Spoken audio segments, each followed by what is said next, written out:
Melanie, y también, bueno, pues a todos vosotros, muy bienvenidos. También os quería presentar muy brevemente a Melanie. Ella se va a presentar a sí misma a lo largo de, porque nos va a contar un poco su historia y su vida. Yo lo que le hemos pedido que nos hable es sobre su vocación como pues, mujer con un ministerio ordenado y que nos dé la perspectiva un poco desde la clave de mujer, la clave femenina. También a lo mejor ella me ha comentado que a lo mejor nos habla también sobre un poco la fundamentación más teológica dentro de lo que es el sacerdocio de la mujer.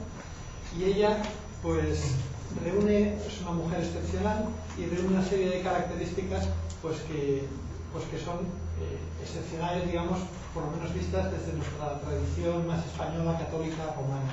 Ella, aparte de ser pastora con un ministerio ordenado dentro de la Iglesia Evangélica Española, ella está casada con un español que es católico, ella tiene 2 niñas y ha estado colaborando con la Iglesia de Cristo durante 5 años, que es de la Iglesia Evangélica Española. Ahora mismo no puede atender esas labores porque está cuidando de sus hijos, entonces durante un tiempo pues, ha dejado ese ministerio y aunque sigue colaborando con esta iglesia. Entonces, digamos que todo esto que os estoy presentando, pues en sí ya es muy excepcional, porque, y sin ánimo de escandalizar absolutamente a nadie, pues la Iglesia Católica pues, romana, digamos que presenta ya muchas incompatibilidades, ¿no? En todo este sentido. Entonces, lo que queremos es, a través pues, del testimonio y de la vocación de Melanie, el poder, el ver que es posible normalizar todas estas realidades pues en su vida. Al igual que también es posible normalizar, como hemos intentado en muchas ocasiones, pues que una persona que es LGTB, pues que pueda normalizar su orientación sexual o su identidad de género y su vivencia profunda de fe de forma, digamos, natural, aunque tampoco sea algo que parezca muy compatible dentro de la Iglesia institucional romana. Y nada más, ya con esto, pues le doy la palabra a Melanie. Muchísimas gracias por estar aquí con nosotros. Buenas tardes a todos y muchas gracias por venir a escuchar y espero que dialogar también. No es un poco mal educado corregir al que te ha presentado, pero me ha dicho, bueno, no es corregirte, pero ha dicho una cosa que no he incluido y para que no me olvide lo voy a decir ahora. Los protestantes no tenemos sacerdotes, o sí que tenemos sacerdotes, pero todos aquí somos sacerdotes porque creemos en el sacerdocio de todos los creyentes. Y entonces no hay personas, los pastores son pastores de palabra y sacramento. Entonces somos personas que hemos recibido una educación, una formación, que la Iglesia ha validado nuestra vocación y entonces estamos autorizados para predicar la palabra, si se confía en nosotros para predicar bien la palabra, que conocemos bien las escrituras y tal, y luego somos autorizados para administrar los sacramentos, creyendo que lo vamos a hacer dignamente y correctamente. Entonces, eso significa, y es una cosa que hace más fácil que las mujeres seamos ordenadas en la tradición protestante que en la tradición católica, porque no representamos a Cristo. Nosotros cuando estamos celebrando la Eucaristía, estamos administrando el sacramento, pero Cristo es el que se ofrece, Cristo es el que se oficia, Cristo es el que está presente. Y entonces no tenemos que parecernos físicamente a Él, que es una de las razones que da la Iglesia Católica para no ordenar a la mujer, porque dice que el sacerdote tiene que parecerse físicamente a Jesucristo. Y nosotros no solamente no creemos que eso sea importante, porque para nosotros Él era un ser humano y eso es lo importante de Él, no que fuese ni mujer ni hombre, o sea que era un ser humano y todos somos seres humanos. Pero por otro lado, eso, como no somos sacerdotes, que se evita ese problema. Entonces no es corregirte, es sencillamente que no lo pensé para decirlo y hay que decirlo en un público católico, así que Bueno, voy a contar un poco mi experiencia y luego pasar a hablar de las escrituras un poco, pero hacer una pausa en medio por si tenéis muchas preguntas sobre lo que he dicho y no sigo o... Bueno, vamos a ver. Nunca he usado esto de... Vale.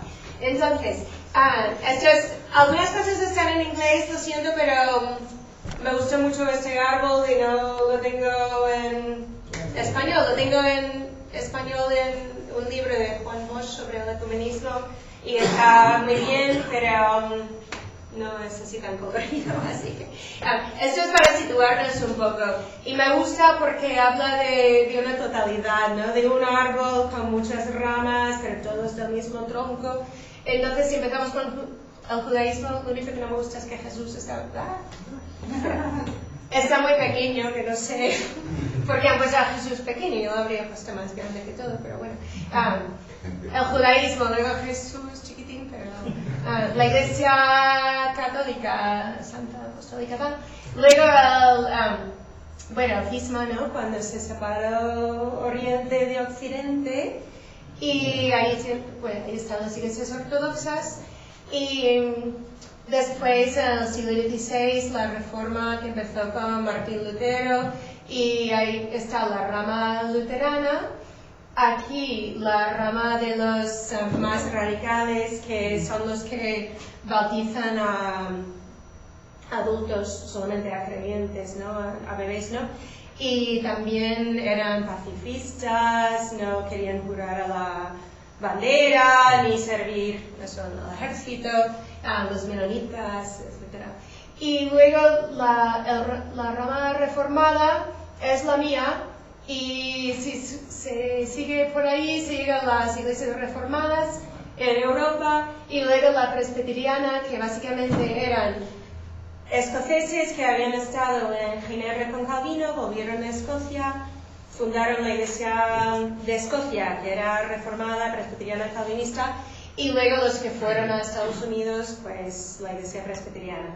Y la iglesia española, la iglesia evangélica española, que es a la que pertenezco aquí, que es la iglesia hermana de la mía, porque nuestras iglesias son nacionales. Y eso también lo mencionaré luego. También facilita cuando hay algún cambio sobre la ordenación de la mujer o la ordenación de personas y otras orientaciones sexuales, porque solo hay que cambiar a un país, que no es fácil, pero la Iglesia Católica tiene que ser todo el mundo tiene que estar de acuerdo para hacer algún cambio de ese tipo. Entonces yo, como soy presbiteriana, la Iglesia Presbiteriana de Estados Unidos, su iglesia hermana en España es la Iglesia Evangélica Española, que a su vez es una iglesia ecuménica, porque los protestantes aquí somos pocos y los primeros misioneros, hubo una reforma aquí, pero mataron a todos o los exiliaron, y después, a finales del siglo XIX, hubo una etapa de libertad que podían entrar, y entraron de distintas iglesias, pero esto es un lío para los católicos españoles.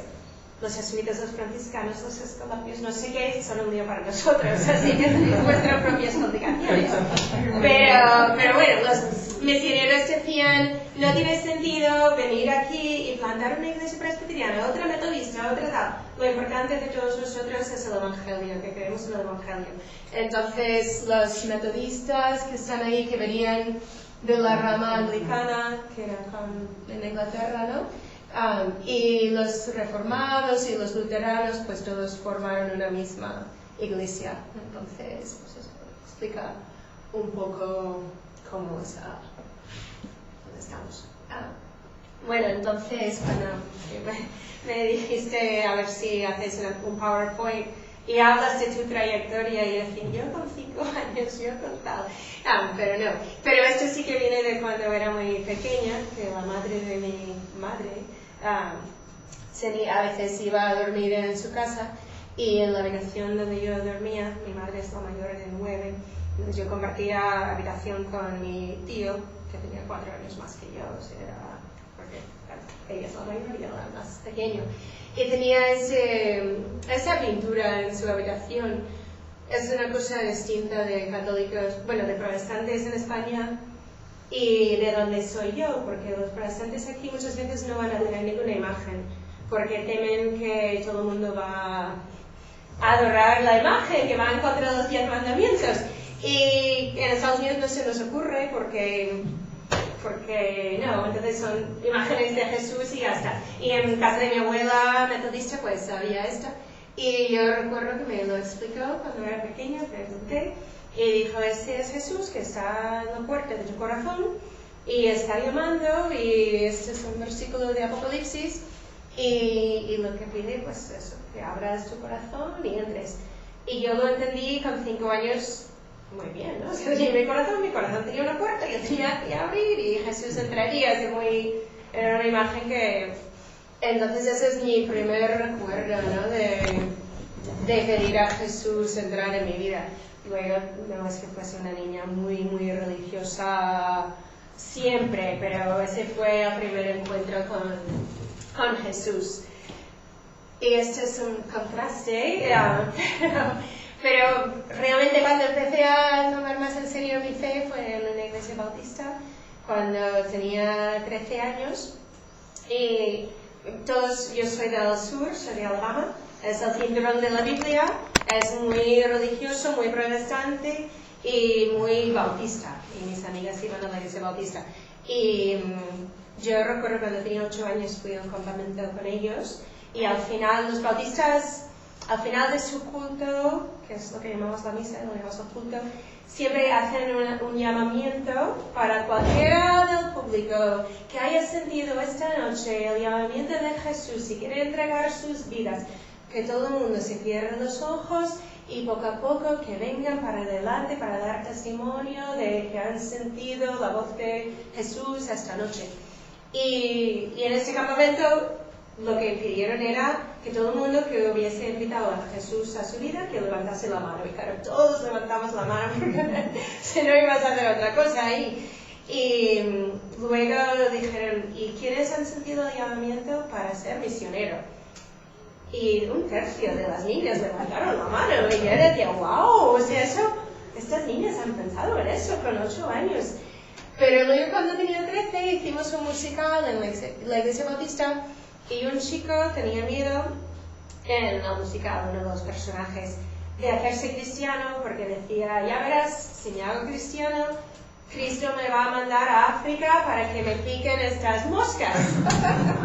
Y yo pensé, pues a mí me gustaría ir a África, no para que me picasen las moscas, pero me pareció emocionante. Si aparece aquí, pues salgo corriendo, pero fue la primera vez que pensé en esa vocación misionera. Entonces empecé a orar para que tuviese la oportunidad de hacer alguna misión. Y mis padres se acordarán porque estuvimos un día en la iglesia con 16 años en la presbiteriana, y un señor que trabajaba ahí se nos acercó y dijo, vamos a mandar un grupo para hacer una misión médica en Honduras. Y es un grupo que va a sitios muy lejanos, que no tienen hospital, que no tienen atención médica, y van enfermeros y médicos de Estados Unidos con traductores, y eso mi padre se puso a estudiar español para poder traducir, y era pues ir y 2 semanas ahí atendiendo a la gente. Y yo respondí, sí, iremos, porque yo estaba orando por esto, y esto es Dios que ha respondido a mi oración, y gracias y tal. Y mis padres dijeron, es una decisión para toda la familia, o sea, tú no digas que sí enseguida, pero yo sabía que eso era, o sea, lo que yo había estado esperando, y efectivamente mi madre no pudo ir porque nunca tenía tantas vacaciones como mi padre, que siempre lo he vivido muy bien. Y fuimos nosotros, luego ella fue también a Honduras, y fuimos al final pues muchas veces, y ahí era pues muy bonita la experiencia. Luego cuando vas varias veces pues ya te vas dando cuenta que no estamos transformando las vidas de las personas llevándoles aspirina y atendiéndoles durante 2 semanas, o sea, los problemas son mucho más serios, más complicados, ya piensas muchas cosas, pero eran experiencias muy buenas, y yo como no sabía apenas español, pero cuando te dejes sola o tienes una Biblia o esto o lo otro, la gente ya empezaba a hablar. Entonces yo me puse a estudiar español para poder escuchar a la gente, para saber lo que me decían. No sé, fue la motivación. Y entonces, pues, eso, empecé a hacer eso y quería ser médica. Por eso dije, esto es lo que ha dicho Dios, porque yo quería hacer misiones médicas, porque quería ser doctora. También hicimos cosas en México, en Ecuador y tal, pero esas eran las misiones médicas. Y entonces fui a la universidad, una universidad pequeña presbiteriana, y empecé a estudiar las asignaturas previas a medicina, porque en Estados Unidos se estudian 4 años de un poco de todo, con una especialidad, pero luego tienes que hacer un máster. Entonces, al final hice un máster de divinidad, pero ahí había hecho esto de máster de medicina, como doctor, pero bueno. Entonces llegué a la universidad y estaba estudiando pues español, antropología y luego estas clases de cálculo y física. Y estaba así, con muchísimo trabajo y no me importaba trabajar mucho, pero esas clases me requerían muchísimo esfuerzo y nada de satisfacción. O sea, no me gustaban y decían, bueno, no me importa si esto es lo que tengo que hacer, pero no estaba a gusto. Y entonces fui a hablar un día con el capellán de la universidad y se lo dije, yo no sé qué hacer. Y él decía, yo creo que tú estás haciendo lo que crees que deberías hacer, pero Dios nos habla a través de nuestro corazón, a través de nuestra mente.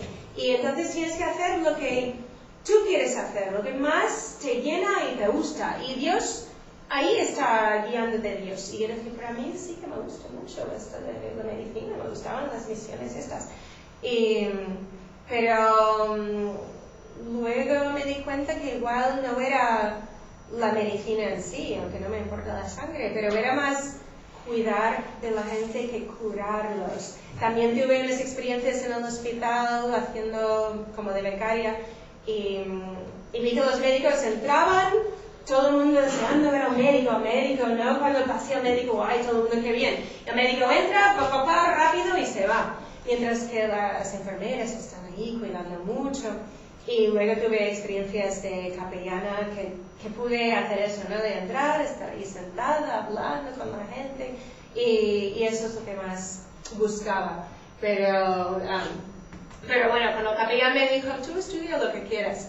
Y recuerdo que mi padre no estaba muy contento porque en Estados Unidos un médico gana mucho. Y decía, no, ¿qué es esto? ¿Qué es? Porque me puse a estudiar estudios latinoamericanos. Pero dije, quería ser misionera médica, o sea, tampoco iba a estar ahí ganando mucha pasta. Así que cuando salí de ahí, pues me sentí libre realmente. O sea, un peso se había levantado.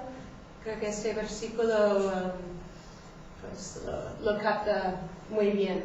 Y me puse a estudiar español, antropología, religión, historia, creé mi propia especialidad y quería pasar un año en Europa, porque decía, bueno, yo voy a vivir en Latinoamérica toda mi vida, siempre he querido pasar un año en Europa y siempre había pensado en Francia, pero claro, estaba estudiando español y entonces fui a la Universidad de Sevilla un año y esa es mi universidad. Entonces crucé el charco y llegué a Sevilla, pero cuando estaba ahí estudiando conocí a mi marido y eso ya cambia todo. Pero bueno, en ese momento no sabía, porque decíamos esto es imposible, pero bueno, claro, hicimos que las cosas funcionasen. Entonces eso fue el primer contacto con España. Pero luego volví, el último año me gradué y fui a trabajar a mi iglesia, que es esta, donde la presbiteriana, dentro es muy bonita. También es muy, si vas a la iglesia, como la iglesia mía aquí, es muy sencilla, con ventanas muy sencillas, sin imágenes. Mi iglesia ahí, pues los católicos se sentirían perfectamente a gusto porque hay vidrieras de Jesús y todo eso. Entonces ahí trabajé un trabajo para mí que era el trabajo de mis sueños, que era que de nuevo estaba estudiando estudios latinoamericanos, una cosa que suena muy poco práctico, y conseguí un trabajo antes de graduarme, que fue trabajar ahí haciendo misiones, pero en mi ciudad, fuera, y también educando a la iglesia sobre todas las cosas que nuestra iglesia estaba haciendo, porque es una iglesia grande y un señor había tenido muchos millones de dólares, parece ser que era muy tacaño durante su vida, no vivió con mucho lujo y cada domingo ponía pues $1 para la ofrenda y ya está. Pero cuando murió donó millones y se invirtieron bien, y entonces la iglesia tenía mucho dinero para apoyar a muchas ONGs y misiones y misioneros y cosas. Entonces yo, y el que administraba todo eso estaba tan ocupado que no podía ir a visitar a todas esas organizaciones él mismo. Entonces me pedía a mí pues ir a involucrarme personalmente y luego educar a la iglesia sobre todo lo que estaban haciendo, pero no estaban muy conscientes, ¿no?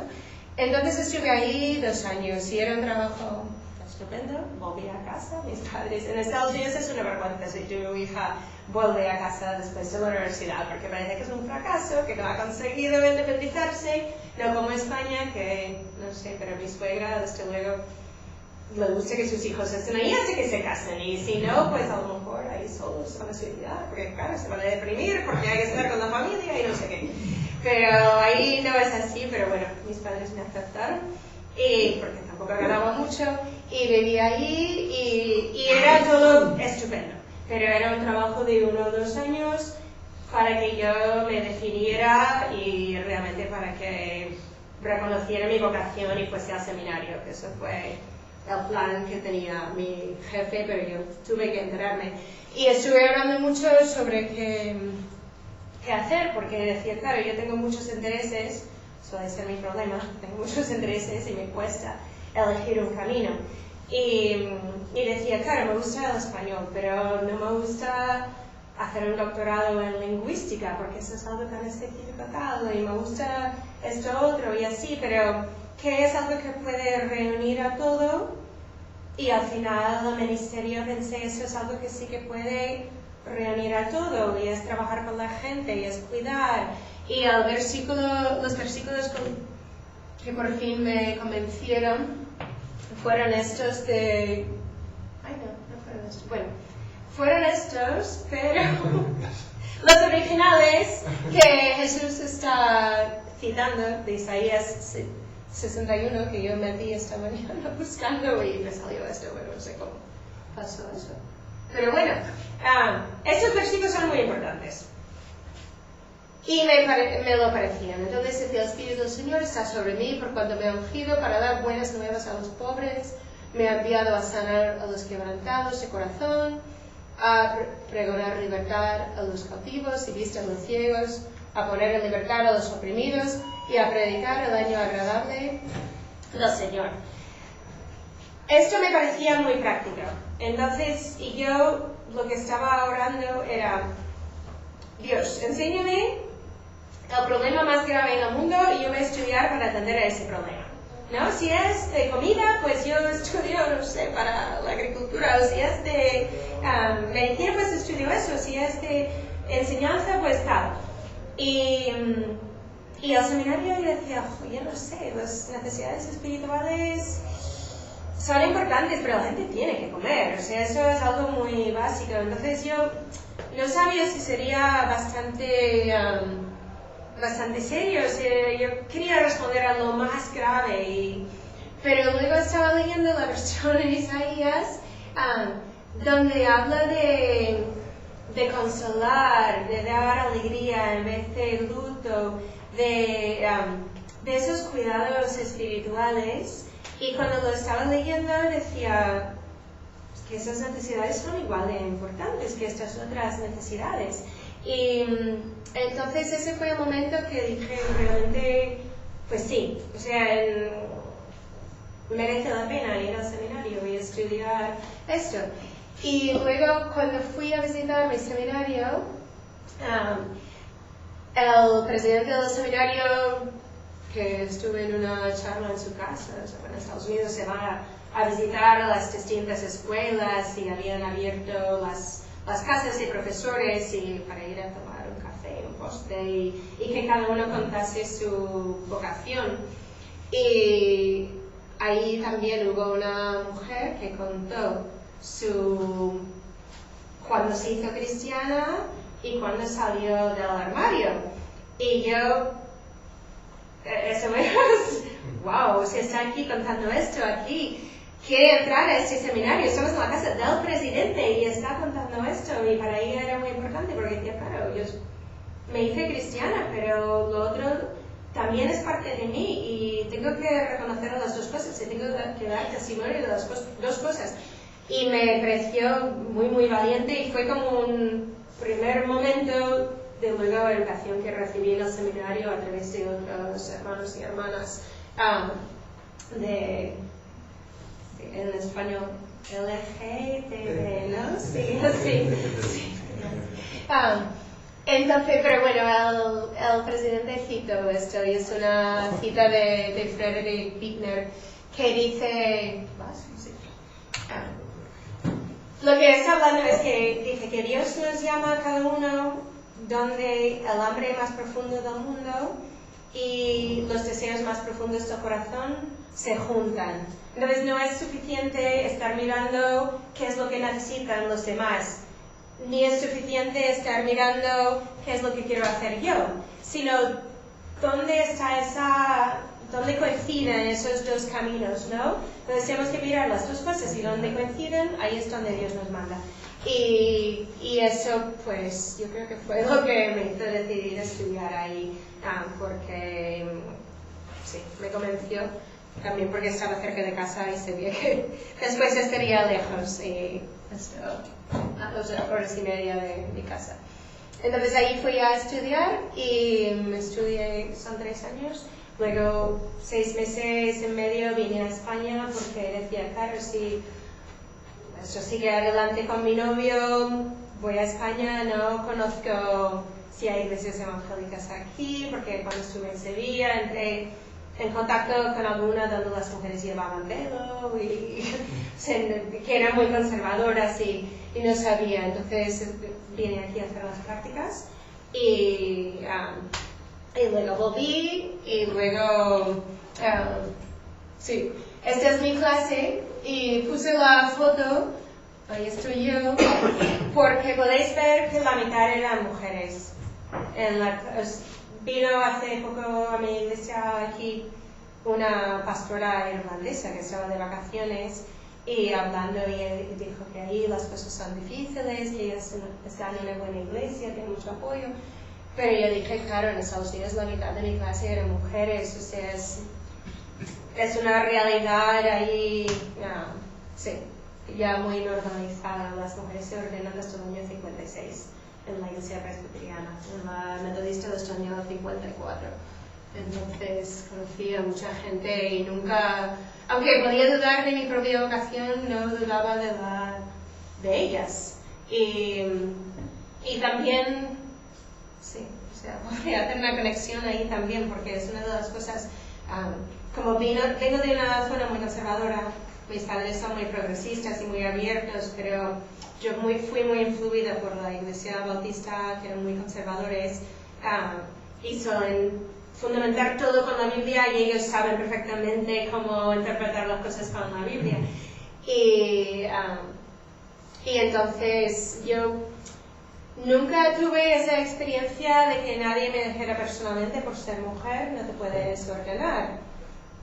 O sea, nunca. Y nunca tuve la experiencia de que nadie me dijera, por ser mujer no puedes hacer nada. O sea, mi infancia era, tú puedes hacer lo que quieras, ¿no? O sea, no te cohiben por ser mujer.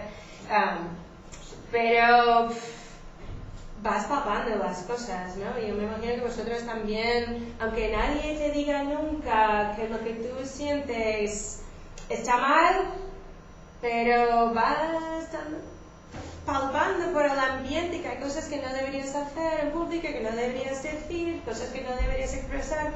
Y también para mí fue un poco de eso, que aunque nadie me dijo que yo no podía ser pastora, yo no había tenido pastoras en mis iglesias, solo había tenido, ¿cómo decís esto?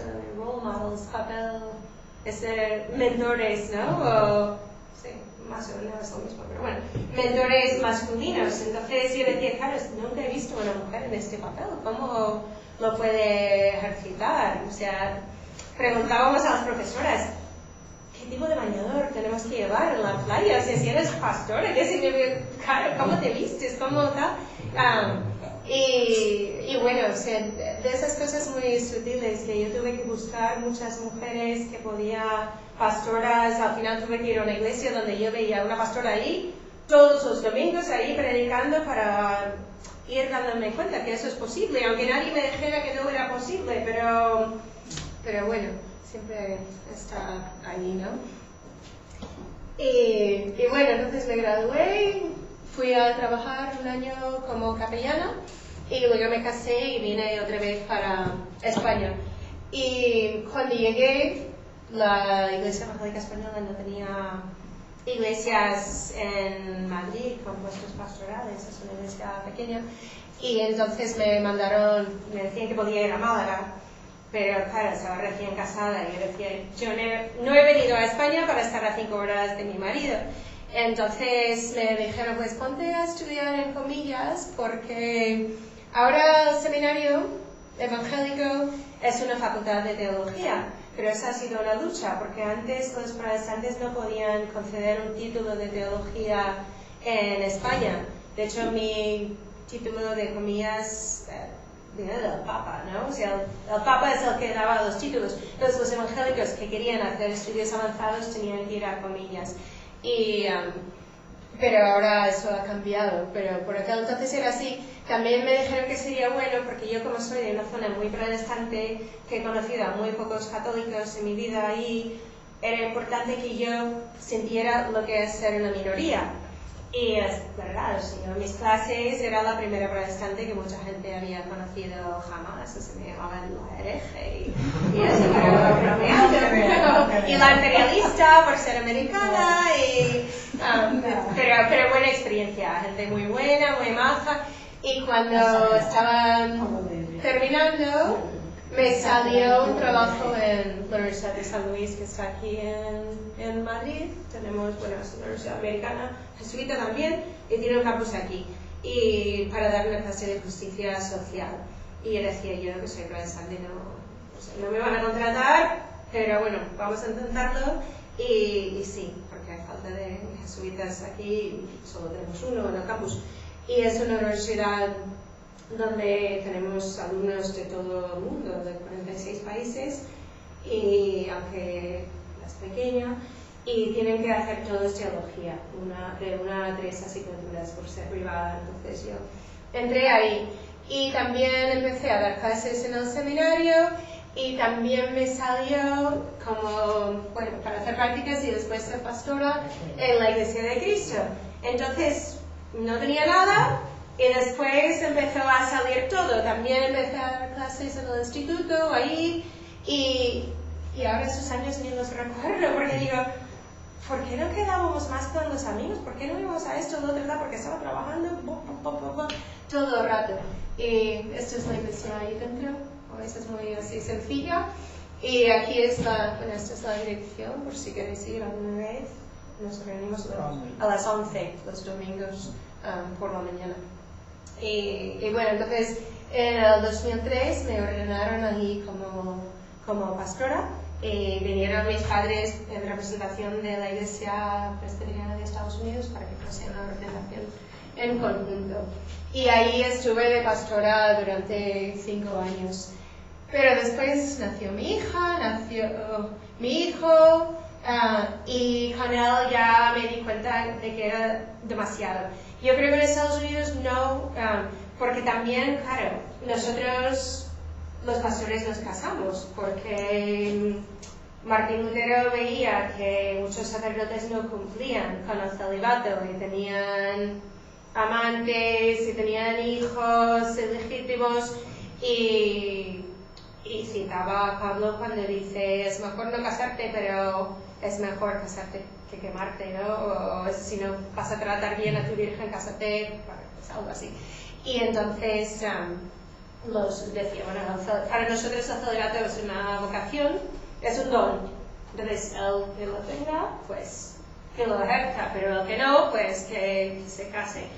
Y entonces, pues, claro, yo sí que veo que un sacerdote célibe puede dedicarse plenamente al Señor y puede dedicarse plenamente a la Iglesia, y una persona casada está siempre dividida.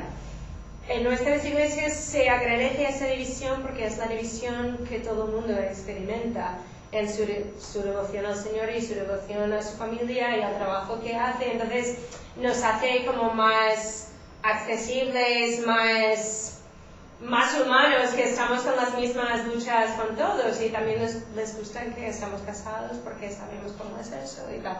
Pero el problema es que la iglesia aquí es pobre, es pequeña, y vas a la semana de formación pastoral, pues no hay nadie que te cuide a los niños, quieres hacer esto, lo otro, tal. Yo tenía que arrastrar a mis hijos donde fuera, porque mi marido trabaja a pleno tiempo, y yo veía que era demasiado, y cuando ellos estaban de vacaciones, pues yo tenía que trabajar más, porque en Navidad no tenía trabajo en la universidad, pero en la iglesia sí, así Semana Santa, tal.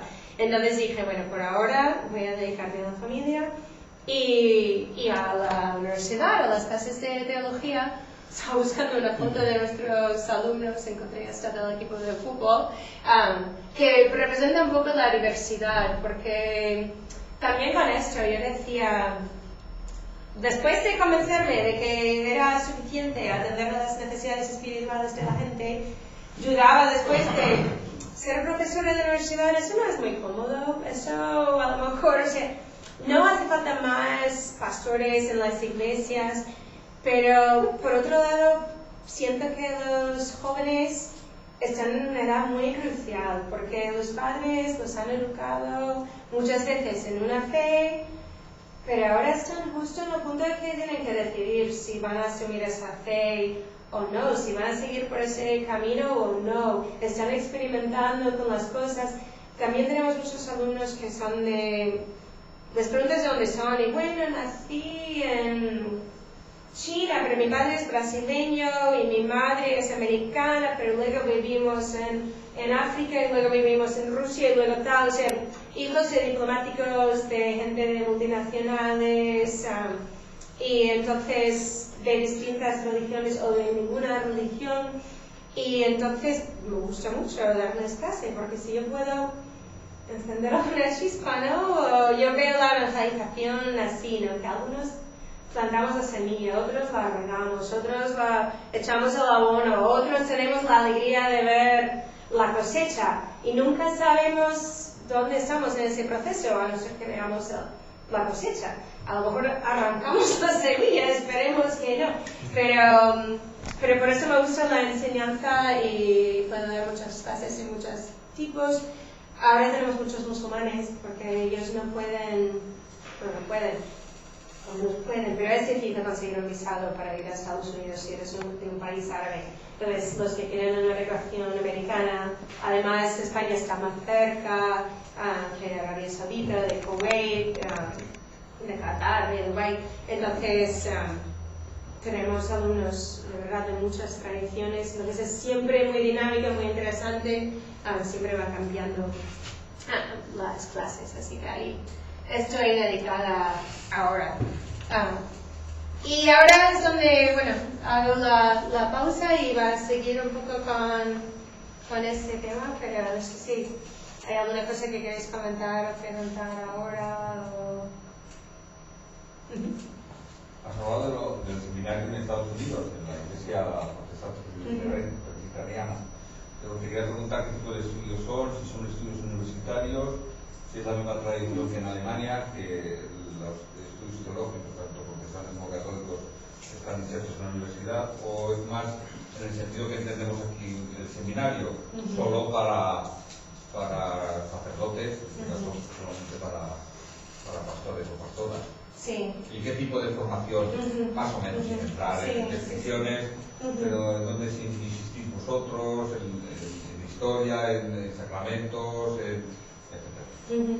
Pues ahí es lo que decía, que estudias los 4 años de la universidad y estudias un poco de todo y después puedes, para hacer teología, puedes ir a un seminario como hice yo, que realmente está diseñado para gente que quiere ejercer un liderazgo en la iglesia, de alguna manera. Puede ser de pastor, de capellán, puede ser de profesor también, pero de educador, pero realmente pensando en una vocación dentro de la iglesia. Luego también hay escuelas de divinidad y que puedes estudiar ahí también para ser pastor y ejercer el ministerio, o puedes estudiar ahí más porque te interesa la teología, te parece curioso, así. Y después de cualquiera de esas cosas, bueno, yo del seminario gradúas con un máster de divinidad y también de la escuela de divinidad. Pero después, si quieres seguir, si eres pastor, puedes hacer un doctorado de ministerio y ya eres doctor de ministerio. Pero si quieres sacar el doctorado, el PhD, ¿no? Pues entonces tienes que hacer un máster de teología, que es 1 año, y después ya entras a hacer los 4 años del PhD. Yo, como tenía máster de divinidad, eso me permitía entrar en el 2º ciclo de la licenciatura, aquí en comillas, y después ya quedó la tesis, que es mi tema pendiente. Pero nosotros estudiamos, todos tenemos que estudiar griego y hebreo para poder leer las escrituras en los idiomas originales. Algunos me lo ponen más en práctica que otros, no me fijo nada. ¿Queréis leerlo? Pues claro, cuando estás estudiando, sí, o sea, tienes que estudiar griego básico, hebreo básico, y después pues la carta de los Gálatas, el Evangelio de Lucas, tal, o sea, traduciendo el exégesis, ¿no? Y luego la interpretación, y o sea, todos tenemos que estudiar eso porque durante la Reforma se desconfiaba mucho de las traducciones que hubo, ¿no? Entonces decían, tenemos que volver a las fuentes, sí, de los lemas de la Reforma. Entonces todos estudiamos eso, todos tenemos que hacer algo de trabajo en el hospital, porque es un tipo de formación donde conoces a ti mismo mucho y todas esas cosas que te afectan mucho porque aprendes de dinámica de familias, cómo te enfrentas a la muerte, al sufrimiento. Es como psicoanálisis. Para mí no he hecho psicoanálisis, pero para mí era como hacer psicoanálisis, porque entras a servir como capellán, pero después tienes que escribir lo que ha pasado y luego te analizan por qué hiciste esto. Realmente estabas hablando con tu madre, ¿verdad? O sea, sabemos esa señora a quién representaba, y entonces una formación así. Y luego hay clases de administración sobre el bautismo, la Eucaristía, el cristianismo en el mundo, historia de la iglesia.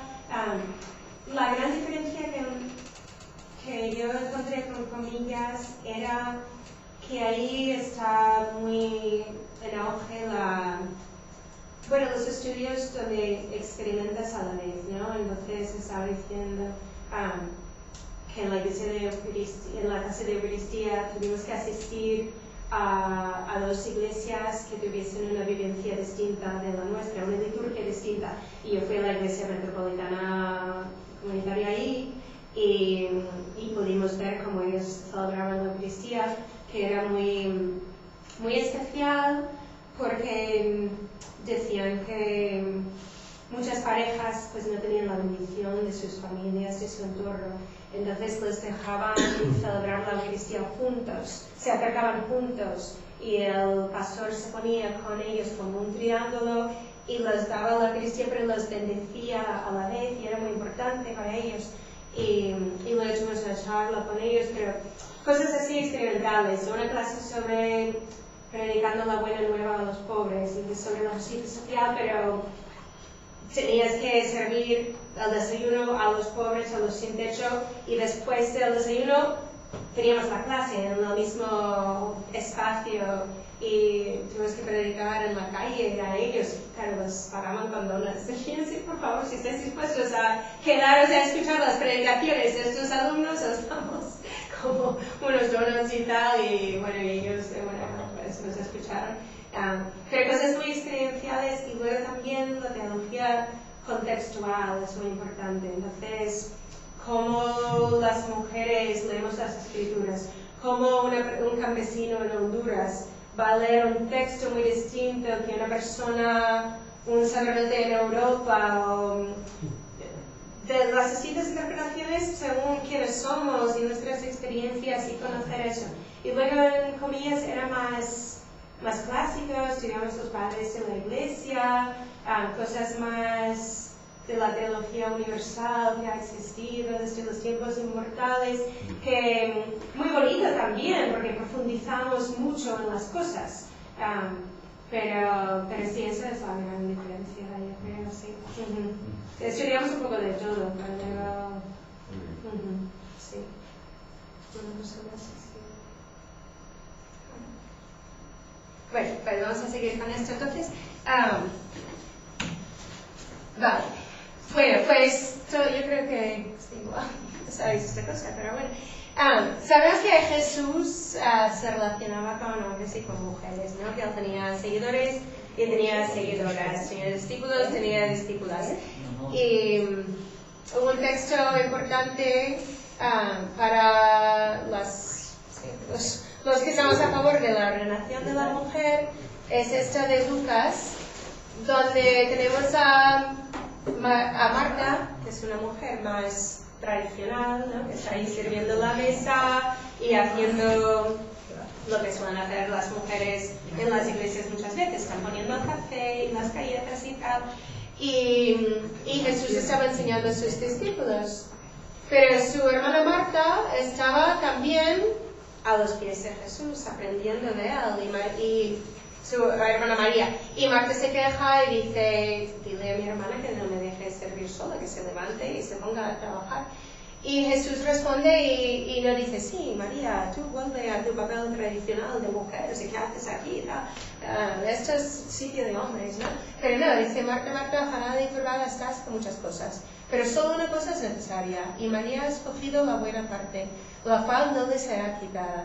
Entonces Jesús le afirma a María que quiere aprender de él y estar a sus pies como discípulo, y la recibe y no la regaña ni nada. Entonces, para nosotros esa actitud de Jesús hacia las mujeres es muy importante. Pero claro, luego tenemos versículos como estos de 1 de Timoteo, que hoy en día los académicos creen que el apóstol Pablo no escribió esta carta, sino que fue escrita más adelante, cuando la iglesia se había vuelto más jerárquica, se habla de obispos, y también más cerrada, se estaba más lejos de ese ejemplo de Jesús. Entonces aquí tenemos la mujer aprende en silencio, con toda sujeción, no permito a la mujer enseñar ni ejercer dominio sobre el hombre. Yo iba a un estudio bíblico cuando estaba en el instituto, y había una mujer que lo daba, y lo daba para mujeres, porque en estas iglesias se cree que las mujeres pueden enseñar a mujeres y a niños, pero a hombres no. Ella era buenísima, y tenía un amigo que se metía ahí detrás como a escondidas porque quería escucharla, pero ella, claro, decía, es que yo no tengo autoridad para enseñar a los hombres, es que yo solo puedo enseñar a las mujeres. Que para mí ya hoy eso es inconcebible, ¿no? Pero bueno, hay gente que toma esto muy al pie de la letra. Y entonces que la mujer debe estar en silencio, porque Adán fue formado primero, después Eva. Y Adán no fue engañado, sino que la mujer, siendo engañada, incurrió en transgresión. Incluso la iglesia mormona, he oído que creen que las mujeres solo se pueden salvar casándose, porque la mujer pecó y el hombre sabía perfectamente que eso iba a ser pecado, pero como sabía que era más importante fructificar y multiplicar, y que no iba a poder hacer eso con la mujer si no caía en el pecado con ella, pues lo tomó, pero sabiendo muy bien lo que hacía, y era un mal menor, y entonces las mujeres pues tienen que casarse para salvarse, pero el hombre no, pues eso no creemos que eso sea así, ¿verdad? Pero bueno, lo veis donde lo sacan. Pero se salvarán engendrando hijos, si permanecen en fe, amor y santificación con modestia.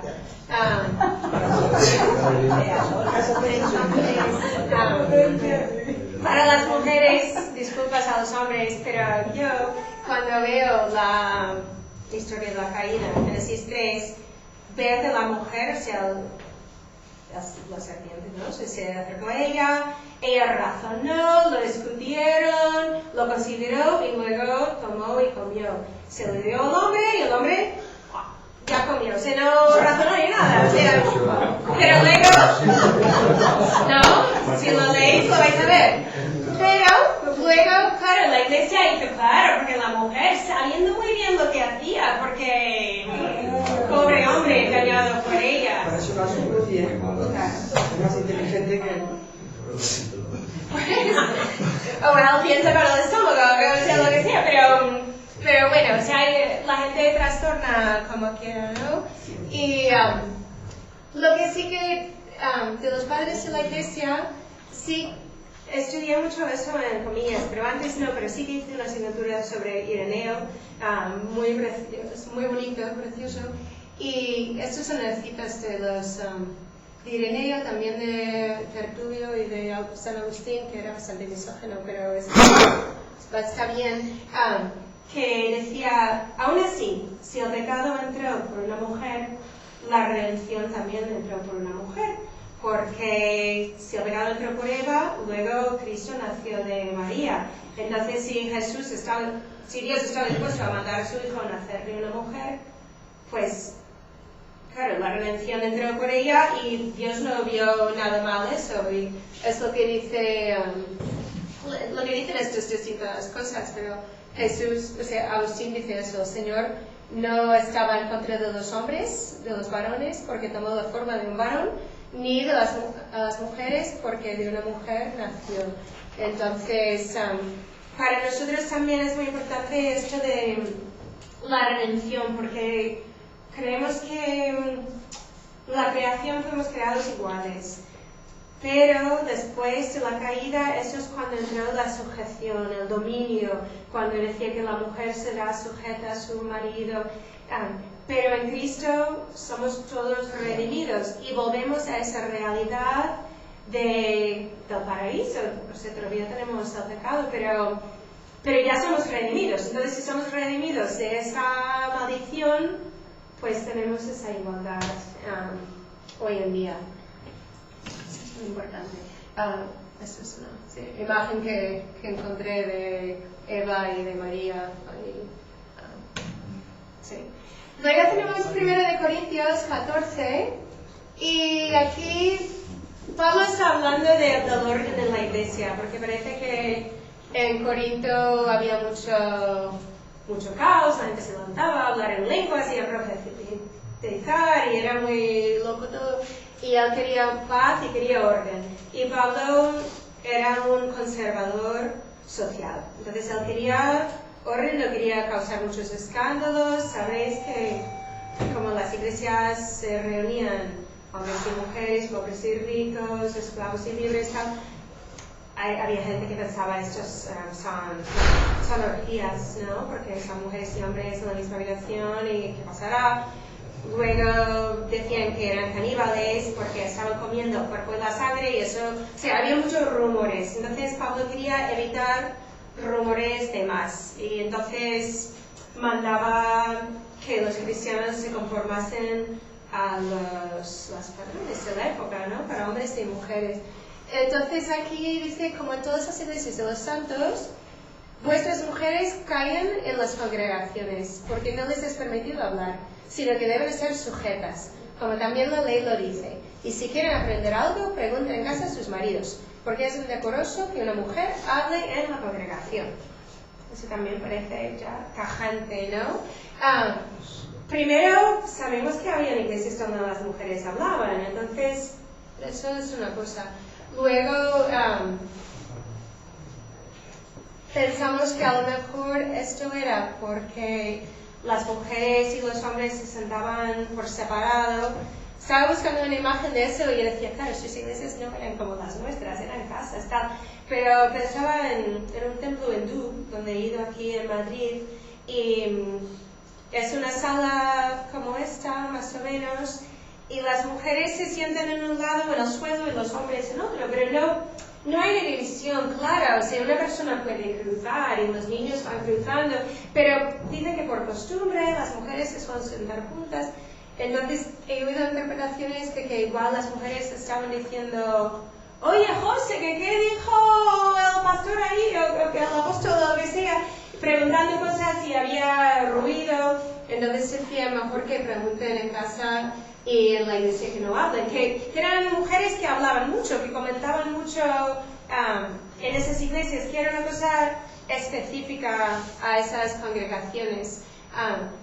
Porque después, bueno, eso no. En 1 Corintios 11 dice, puse mucho aquí, pero Pablo dice, cuando la mujer profetice, que cubra la cabeza. Entonces dices, claro, si él estaba diciendo que las mujeres nunca deben hablar, ¿por qué aquí está diciendo que cuando hablen deberían taparse la cabeza? Entonces eso nos da a pensar que eran más bien ocasiones específicas, situaciones específicas, porque las cartas que mandaban eran respondiendo a problemas que habían. Entonces nosotros no estamos en ese contexto y muchas veces no entendemos los problemas y Pablo tampoco podía pensar, luego van a interpretar esto de esta manera o de otra manera, o debería explicar el contexto para que la gente dentro de 2000 años sepa de qué estoy hablando, porque no estaba contemplando eso. Entonces, pero en general creemos que Pablo era más progresista teológicamente que socialmente, porque escribió palabras como esta, que habla de una igualdad plena en Cristo, pero luego escribe otros pasajes donde marca una diferencia. Entonces creemos que era porque no quería escandalizar, pero ahí nos preguntamos qué escandaliza más. En sociedades donde creemos que las mujeres y los hombres somos iguales, es mucho más escandaloso que haya instituciones que insisten en esa diferencia y que no dejen a las mujeres asumir cualquier puesto, ¿verdad? Entonces, si seguimos el espíritu de Pablo, creemos que hoy en día Pablo estaría de acuerdo con la plena igualdad de hombres y mujeres. No lo podemos saber, pero creemos que sí, según su espíritu y según las preocupaciones que tenía. Porque luego hay otros sitios donde dicen que las mujeres no deberían cortarse el pelo, porque no deben parecerse como hombres, porque los hombres son los hombres, las mujeres, que estaba pensando en, bueno, no causar escándalo. Y sí, también en esta habla mucho de esto, que Cristo es la cabeza del varón, el varón es la cabeza de la mujer y Dios es la cabeza de Cristo. Luego habla de esto, de por eso la mujer debería taparse la cabeza, pero el hombre no.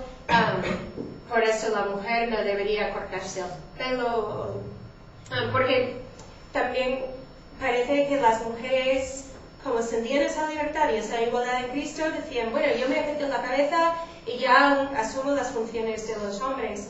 Y él decía, no, si no lleguéis tan lejos, y empezó a cortar esas cosas. Pero hoy en día, claro, nosotros no decimos que las mujeres deberían... Tengo que explicar eso a los musulmanes, a mis alumnos. Digo, sí es verdad que en la Biblia decía que las mujeres se tapasen, pero yo no conozco a ningún cristiano hoy, menos estos que son menonitas o tal, que creen, o sea, no es que estamos todas pensando deberíamos tener las cabezas tapadas, pero no lo hacemos. No, o sea, no creemos que deberíamos. Entonces hay cosas que cambian con los tiempos. Y luego también, sí, es que muchas veces evitamos los pasajes que no nos gustan, ¿verdad? Y claro, aquí dice que el hombre es imagen y gloria de Dios, pero la mujer es gloria del varón, porque el varón no procede de la mujer, sino la mujer del varón.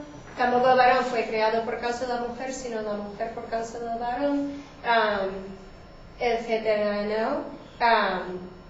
Y claro, él ahí está basándose en Génesis 2, y donde habla de la mujer creada del varón.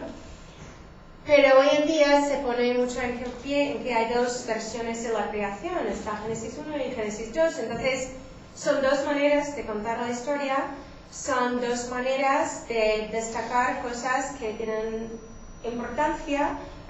Hay cristianos hoy en día que siguen tomándolo muy literalmente, ¿no? Pero la mayoría decimos que son metáforas que hablan de la relación entre Dios y los hombres y las personas entre nosotros. Entonces aquí tenemos esto, que Adán pues le hacía falta un compañero como, bueno, adecuado para él, ¿no? Entonces cuando estaba dormido, Dios tomó su costilla y trajo, hizo la mujer y la trajo al hombre. Y entonces dijo a Adán, esta sí que es hueso de mis huesos y carne de mi carne, o sea, esta es como yo. Será llamada mujer porque del hombre fue tomada. Por tanto, dejará al hombre a su padre y a su madre, se unirá a su mujer y serán una sola carne. Entonces se complementan. Y estaban desnudos y no pasaba nada. Esto es una cita, a lo mejor lo habéis visto, que es muy bonito, del Talmud, que aunque tomamos esa versión, tenemos que recordar que salió del lado del hombre, no de su pie ni de su cabeza, ¿no? Entonces dice, la mujer salió de la costilla del hombre, no de sus pies para ser pisoteada, ni de la cabeza para ser superior, sino del lado para ser igual, debajo del brazo para ser protegida y al lado del corazón para ser amada.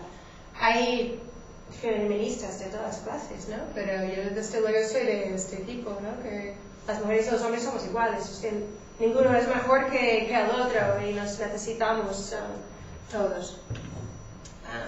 Luego, en Génesis primero, que tenemos, también para los protestantes es muy importante que todas las escrituras, todo el canon, bueno, los protestantes reformados, porque hay otros que decía, eligen versículos, ¿no? Entonces eligen un versículo de Levítico que les conviene pero luego ignoran todo el resto del capítulo. Cogen este libro, pero no el otro. Y para nosotros, en la tradición presbiteriana, hay que leer toda la Biblia. Entonces, si hay un texto que habla de una cosa, hay que buscar los otros textos que hablan de esa cosa. Y en el caso de la ordenación de la mujer es muy importante, porque hay textos que hemos visto que si solo lees ese, pues ya está claro. Pero si lees todo, pues llegas a otra impresión. Y sobre muchos temas es así. Entonces no podemos leer Génesis 1 sin leer Génesis 2. Y aquí dice que Dios dijo, hagamos al hombre a nuestra imagen, conforme a nuestra semejanza. Y creó Dios al hombre a su imagen. A imagen de Dios lo creó, varón y hembra los creó. Entonces los dos a su imagen y semejanza. Y luego los bendijo y hizo lo bueno y eso. Entonces, luego la iglesia ha ido hoy en día pues recuperando esas historias en la Biblia que hablan de mujeres que Dios actuó en sus vidas, porque muchas veces esas historias se cuentan menos y se conocen menos. Entonces una, por ejemplo, es la historia de Agar, que cuando fue expulsado al desierto fue, es que no recuerdo bien, pero es algo así de que ella es la primera que nombró a Dios, que era el Dios que me ve, ¿no? Que me oye, que me ve. Luego la reina Esther, que salvó a su pueblo, la profetisa Débora. Aquí hay unas mujeres diaconisas de la primera iglesia que se cree que tuvieron papeles de liderazgo en la primera iglesia, pero después eso se suprimió. Esto, porque tiene que ver con la siguiente diapositiva. Los protestantes, para nosotros, las escrituras son nuestra regla y nuestra norma. Entonces tenemos la tradición, pero la tradición siempre está por debajo de las escrituras. Entonces, si hay algo que se ha practicado durante 2000 años, que luego se ve con las escrituras que está mal, pues se acabó, ¿no? Como la esclavitud, ¿no? La esclavitud ahí está en la Biblia, se habla de ello, y luego pues la gente se ha dado cuenta que fatal. Entonces no se puede decir, bueno, como ha habido esclavitud, que se ha utilizado ese argumento como ha habido, debe haber. Como está en la Biblia, Dios lo sanciona. Pero no. Entonces, pero para los católicos es muy importante la tradición, porque si el Espíritu Santo habla a través de las escrituras y la tradición, entonces si la Iglesia ha hecho una cosa durante 2000 años, es más difícil cambiarlo, porque la esclavitud sí, menos mal, pero hay otros temas que no. Entonces se intenta volver a las historias de las primeras líderes en la Iglesia, que eran mujeres que sí existían, para fundamentar que esto existía, que en la tradición, para apoyarlo hoy. Y también yo creo que este versículo en este sentido es muy importante. Estos versículos de Isaías, se cree que Isaías fue escrito por 3 profetas, o puedes decir por uno, pero uno que vivió mucho tiempo en épocas muy distintas, antes del exilio, durante y después. Y la primera parte de Isaías está advirtiendo a la gente de lo que va a pasar como consecuencia de su pecado. Después ahí están, y luego hay un giro donde Dios dice, olvidaos del otro, ya ha llegado el momento de redención, ya habéis sufrido bastante y os voy a sacar del exilio. Y es la única vez en la Biblia que me han enseñado donde Dios dice, olvídate de lo de antes. Porque normalmente la Biblia está llena de acordaos de que yo soy vuestro Dios, que os saqué de Egipto, que os llevé por el desierto, que os traje aquí. Siempre acordaos que esto os pasó. Que es muy importante recordar todo eso. Pero aquí dice Dios, olvidaos, no os acordéis de las cosas pasadas. No penséis en eso, porque yo voy a hacer algo nuevo. Y eso pues, es importante porque Dios es Dios. Y Dios puede hacer algo nuevo. Y entonces hay gente que dice, bueno, igual por las circunstancias, por cómo era la sociedad, porque las mujeres tenían menos oportunidades para la educación, menos libertad para viajar. Antes sí era la voluntad de Dios que la Iglesia fuese liderada por los hombres. Pero ahora Dios está haciendo una cosa nueva. Es otra posibilidad. Tendría esos precedentes. Y también de Hechos 2, cuando después de la resurrección, es esa escena graciosa cuando están los discípulos reunidos, llega el Espíritu Santo en Pentecostés, que es nuestro aniversario, ¿no? Como comunidad, y empiezan todos a hablar en lenguas y todo el mundo entiende, y dicen, estos están borrachos, y Pedro dice, no, pero no estamos borrachos, que solo es la hora tercera del día, o sea, luego ya verás la borrachera que nos pegamos, ¿parece? No creo, pero es un poco gracioso bueno, no sé, los protestantes muchos no beben nada, entonces uno pensaría que diría, no, porque nosotros no bebemos, pero no, todavía no estamos borrachos. Pero bueno, él se levanta y dice, no estamos borrachos por el vino, estamos borrachos por el Espíritu Santo. Bueno, no borrachos, pero bueno, y es el Espíritu Santo. Y esto es lo dicho por el profeta Joel en los postreros días. Entonces esta interpretación sería que estamos en los postreros días. Dice Dios, derramaré de mi espíritu sobre toda carne, y vuestros hijos y vuestras hijas profetizarán. Vuestros jóvenes verán visiones y vuestros ancianos soñarán sueños. Y de cierto sobre mis siervos y sobre mis siervas, en aquellos días derramaré de mi espíritu y profetizarán. Entonces, eso va un poco con lo de antes. Y entonces eso decía que en la tradición protestante tenemos que se llaman las 5 solas de la Reforma, que son solo a Dios la gloria, que no demos gloria a ningún hombre, a ninguna iglesia, solo a Dios, a ninguna mujer tampoco. Solo Cristo, que Cristo es el único mediador entre nosotros y Dios, entonces yo no necesito ningún ser humano que interceda por mí, yo no necesito que alguien hable con Dios por mí, o sea, Dios me escucha porque Jesús siendo plenamente humano como nosotros, plenamente divino como Dios. No nos hace falta nadie más, porque Él nos entiende mejor que nadie, entiende a Dios mejor que nadie. Entonces, ¿para qué meter a otra gente ahí? Luego, las escrituras, solo la escritura, como decía. Entonces, si algo podemos demostrarlo con las escrituras, no importa la tradición anterior, solo la fe, que somos salvos por la fe y por la gracia de Dios, solo la gracia. No por algo que tengamos que hacer nosotros para ganar esta salvación, aunque la fe de verdad fluye en buenas obras. Si no hay buenas obras, pues no es fe. O sea, hoy en día hay acuerdos entre los católicos y los protestantes para entender mejor por qué nos discutíamos antes y al final estamos diciendo algo parecido. Entonces, preguntas sobre eso.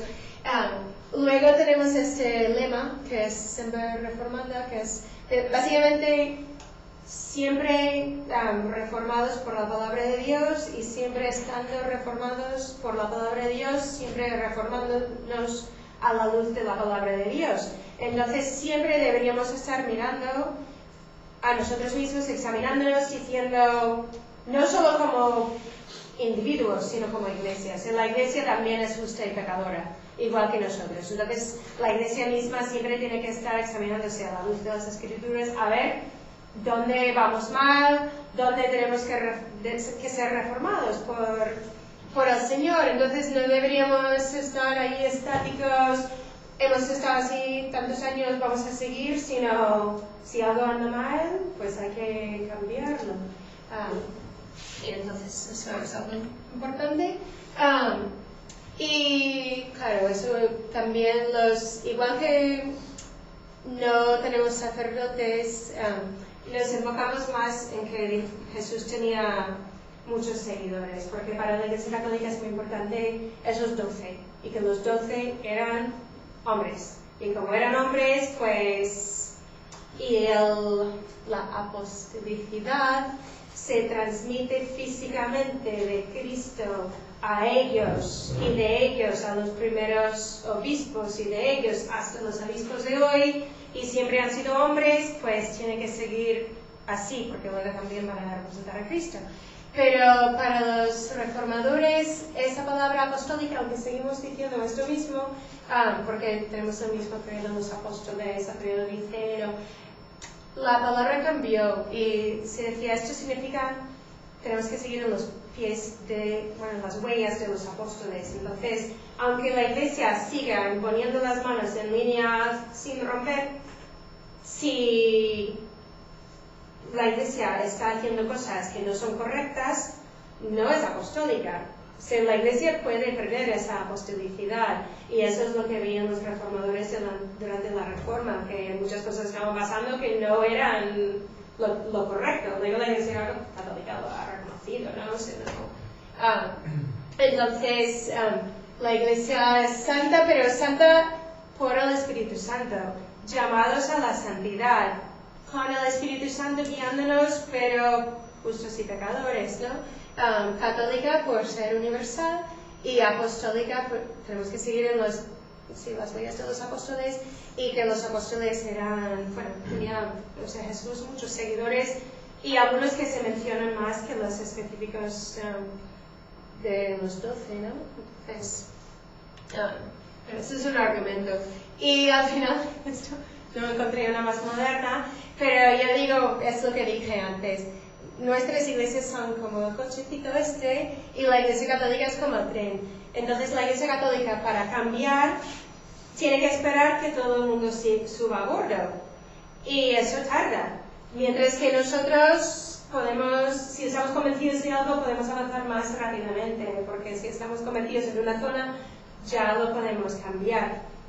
Luego está siempre ese reto de las relaciones con las otras iglesias. Por ejemplo, la iglesia anglicana ahora tiene mujeres obispos, y la iglesia católica se enfadó mucho porque dijo, estamos tan cerca de la unidad y luego tuvisteis que hacer esto. Y a veces la iglesia tiene que elegir entre la unidad, el camino de la unidad y el camino de la justicia. Y es, pues, hay iglesias que se han dividido y hay brechas que se han formado por estos temas, pero la justicia y la unidad son muy importantes, pero en este caso se ha optado por la justicia. Esto es otra, diciendo a una mujer, o sea, el lugar de la mujer es donde Dios le manda, o sea, no es donde el hombre diga, ¿no?, sino donde Dios le envía. Entonces hay que reconocer la vocación de todas. Y yo, pues eso, tengo la bendición de ser en una iglesia que siempre ha afirmado la igualdad.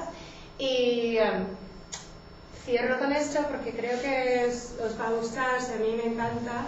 Es una confesión de fe moderna, oficial de nuestra iglesia, y seguro que la habéis visto antes en casa, porque yo creo que la cito en casa, la comunica que doy porque me gusta. Pero bueno, es muy bonito así, esta parte, empieza hablando de la Trinidad, y después habla de Jesucristo. Es bonito porque los credos tradicionales dicen que Jesús fue concebido, nació, padeció y murió.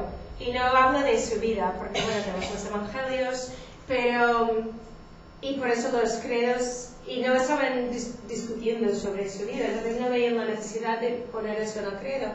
Pero por otro lado, hay muchos que se han olvidado de la vida de Jesús y de su ministerio y solo se enfocan en su muerte, y eso es lo importante, que murió por nosotros, y se olvidan de su testimonio y que tenemos que seguir en sus pasos.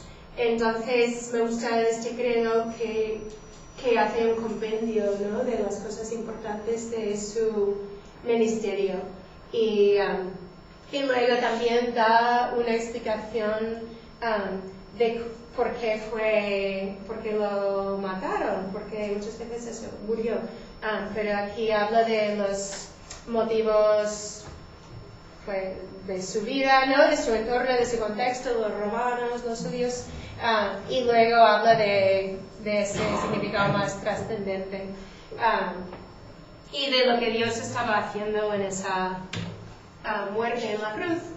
Luego habla de Dios y intentan en la iglesia presbiteriana ahora ser lo más inclusivos posible con el lenguaje. Entonces eso significa, si se puede sustituir él por Dios, o si puede sustituir hijo, en inglés, hijos, sons, por children, que es una palabra inclusiva, se hace. Si se puede, como se pueda, cuando se pueda, sin contradecir el lenguaje original, pues se hace.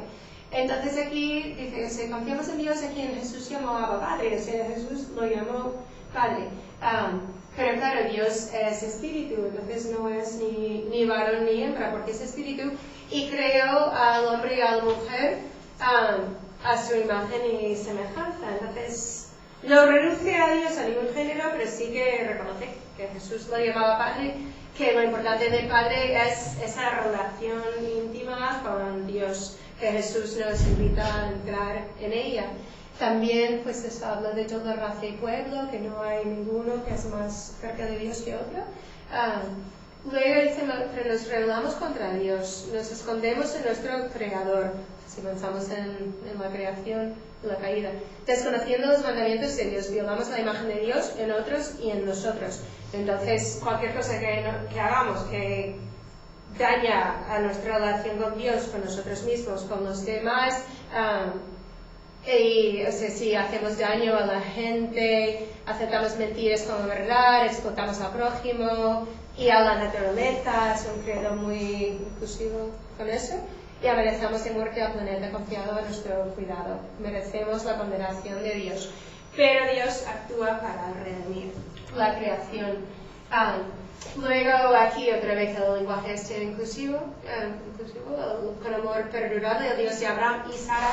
Se intenta rescatar a esas mujeres, escogió un pueblo del pacto para bendecir a todas las familias de la tierra. Luego también saca estas imágenes de Dios femeninas de la Biblia, que hay más imágenes masculinas, pero también hay algunas imágenes femeninas, como madre resuelta a no abandonar a su niño de pecho, que es una imagen que tenemos del Antiguo Testamento, como padre que corre a dar a pródigo la bienvenida al hogar, o hijo pródigo, ¿no? Dios sigue aún siendo fiel. Y luego habla del Espíritu Santo y habla aquí de que Dios, tenemos los sacramentos como el bautismo y la Eucaristía, y luego tenemos, y Dios llama a mujeres y hombres a todos los ministerios de la Iglesia. Entonces está ahí pues directamente, y eso es obra del Espíritu Santo.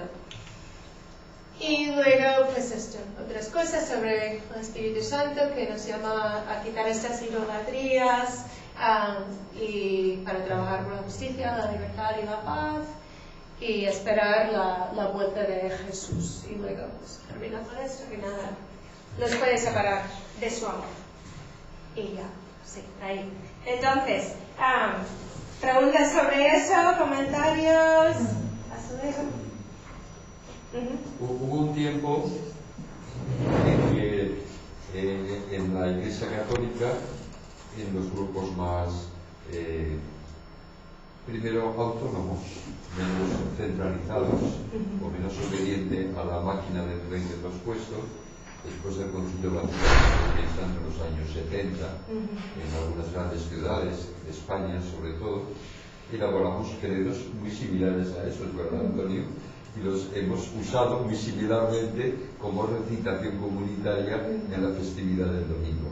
Después vinieron los tiempos de las nubes, de la máquina de tren, y los demás se callaron, y bueno, el que quiere recita el credo niceno-constantinopolitano, que no haya problema. Sí, pero sí. este me gusta mucho y es uno de tantas elaboraciones que todos podemos asumir en cualquier momento.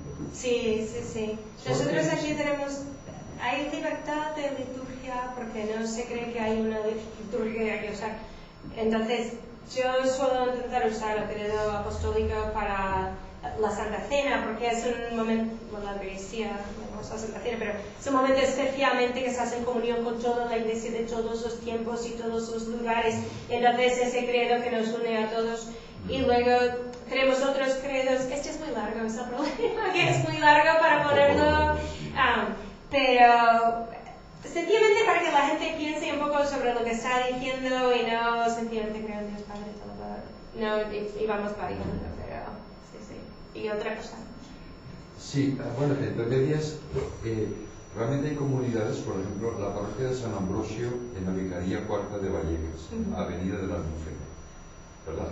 Si hicierais una visita de cortesía, como habéis hecho para conocer ICM u otras comunidades, os quedaríais sorprendidos de la diversidad que la Iglesia Católica Romana, al menos en comunidades como Madrid, Barcelona, Valencia, tiene, aparte de esas grandes basílicas que a veces reconocemos como representativas, pero que no lo son tanto. Sí. Y luego una sugerencia: el equivalente a varón es mujer, sí. El equivalente a hembra es macho. Sí, porque son animales. De modo que deberíamos situarlo más adecuadamente. Sí. Había un señor de mi barrio, yo soy de Vallecas, ya ves, ¿no?, que decía: tengo un hijo y 4 hembras. Y que tienes un macho y 4 hembras, como si fueran caballerías, ¿no? Sí, pero sí. eso Esas es son las despectivo, clases ¿no? básicas de español 101 hace tantos años que luego ya. Sí, sí.